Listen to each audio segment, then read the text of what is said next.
একটি আগ্নেয়গিরি থেকে বেরিয়ে আসে একটি বিশাল রহস্যময় ডিম পাহাড় বেয়ে গড়িয়ে সরাসরি একটি গ্রামের মাঝখানে এসে থামে। গ্রামের মানুষ এমন অদ্ভুত আর প্রকাণ্ড ডিম দেখে ভয়ে ঘাবড়ে যায়।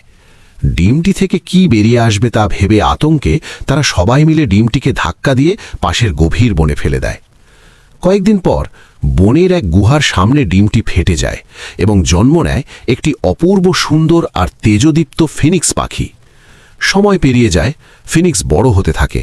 এদিকে হুট করেই সেই গ্রামে নেমে আসে ভয়াবহ তুষারপাত। অতিরিক্ত ঠান্ডায় গ্রামের মানুষের জীবন অস্থির হয়ে ওঠে। বিপদের সেই মুহূর্তে গ্রামের রক্ষক হয়ে ফিরে আসে সেই ফিনিক্স পাখিটি।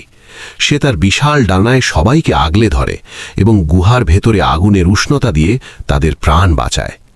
তবে গ্রামের মানুষের জীবন বাঁচলেও ফিনিক্সের চোখে জল। হয়তো সে মনে মনে সেই পুরনো অপমানের কথা ভাবছে, অথবা সে খুব আবেগপ্রবণ হয়ে গেছে।